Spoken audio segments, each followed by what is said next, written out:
आज मैं कुछ तथ्य बताने जाऊंगा कि कैसे चित्रकार, मूर्तिकार और कथाकार की कल्पनाओं ने कैसे सनातन संस्कृत की भी चीजों को विकृति किया या उसके अर्थ के अनर्थ बना दिए गए। इसमें कोई संदेह नहीं कि ऋषि मुनि के शब्द कभी क्या कहते हैं, ऐसे हल्के में नहीं लेना चाहिए। वो जो भी चीजें बोलेंगे पूरे निष्कर्ष, क्योंकि वो साइंटिफिक एक तरह से साइंटिस्ट थे, परावैज्ञानिक थे। अगर ये माना गया है कि वेद और बाकी चीजें उनके द्वारा बताए गए सिद्धांतों का कलेक्शन है, तो निसंदेह वो उच्च श्रेणी के होंगे। लेकिन over the period of time कैसे चीजों को विकृति कर दिया गया, उसका मैं छोटा सा कुछ एग्जाम्पल्स लेंगे, कुछ उदाहरण लेंगे। ऐसा माना गया है योग में कि एक एनर्जी होती है जो आपके मूलाधार में बैठी होती है। कुछ ने कहा कि वो चक्राकार होती है, चक्राकार से सर्पाकार बन गई। अब चूंकि वो सर्प के आकार जैसी होती है और ऊपर उठती है और आपके ब्रेन में जाके, मस्तिष्क में जाके उसको जागृत करती है, तो फिर आप डिवाइन कैपेबिलिटी ब्रेन एक्सेप्ट करने लग जाता है। अब लोगों ने बोला कि शिव यानी कि ऋषभ देव ही फादर ऑफ सिविलाइजेशन है, उन्होंने ही तंत्र दिया। तो शिव जी के गले में अब कुंडलिनी शक्ति सर्पाकार से होती है, तो शिव जी के गले में सर्प बना के दिखा दिया। चित्रकार की देखिए कल्पना कि हम ये सर्प नहीं है, ये कुंडलिनी शक्ति को रिप्रेजेंट करता है, तो सर्प बना दिया।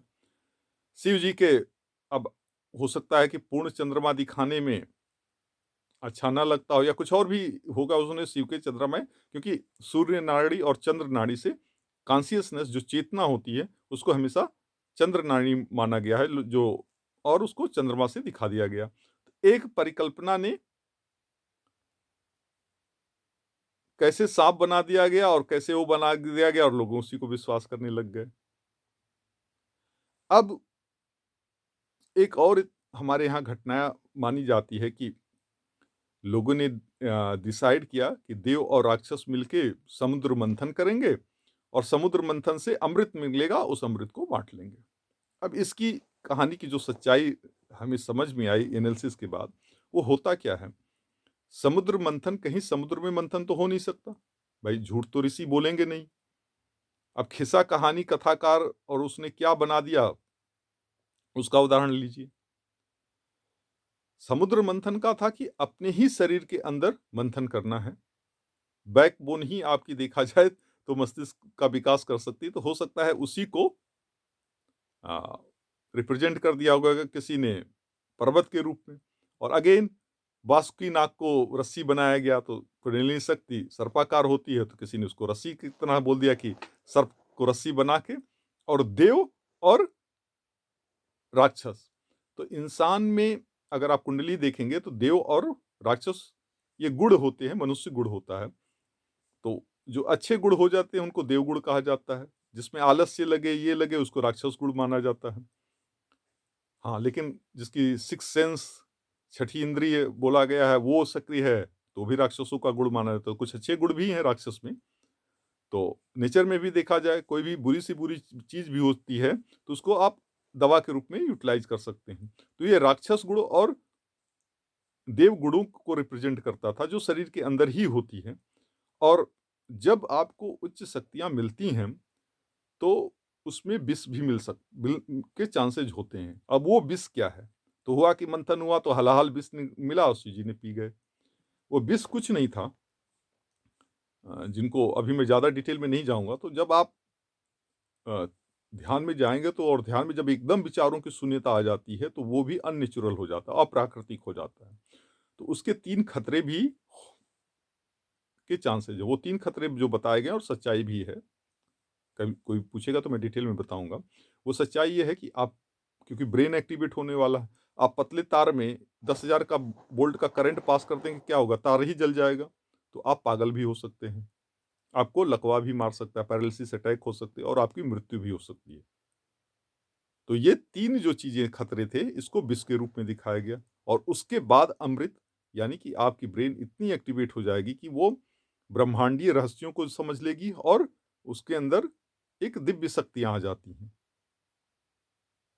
तो चीज़ों को कैसे विकृति किया गया और दिक्कत यही होती है कि लोगों को किस्से कहानी और विकृति स्वरूप में ही ज़्यादा मज़ा आने लगता है, क्योंकि कथाकार को कहानी कहने का मज़ा आ जाता है। शिव जी के गले में हई तो उनके गले में हई, क्योंकि लोग किस्से कहानियाँ मतलब जैसे मूवी के मनोरंजन हो गए, तो मनोरंजन की बातें हो गई और जो हमारी वास्तव में जो सिद्धांत थे वही लुप्त हो गए। तो दिक्कत इसी बात का है कि खिस्सा कथाकार जब ऋषि परंपरा का लोप हुआ, तो कुछ स्वार्थी लोगों ने, भाई आप कितने बड़े अच्छे हो, तो जब आलसपन आ जाता तो सोच दिमाग में ही होता, कोई भी हो, मैं उसमें नहीं कहता कि सिर्फ ब्राह्मण वर्ण के लोग ही ऐसा करेंगे, वो इंसानी स्वभाव है कि चलो भैया लोगों को मैनिपुलेट करके कैसे आसानी से पैसे कमाए जा सकते हैं, आसानी से चीज़ें की जा सकती हैं।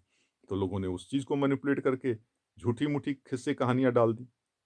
इसलिए जो कहते हैं कि सनातन धर्म में भी इलॉजिकल चीज़ें, अतार्किक बातें हैं, स्टुपिडिटी है, वो सनातन धर्म का पार्ट नहीं है, वो कभी रहे नहीं। उसके लिए किस्साकार, कथाकार और जो मूर्ति या चित्रकार की जो परिकल्पना थी, वो दोषी हैं।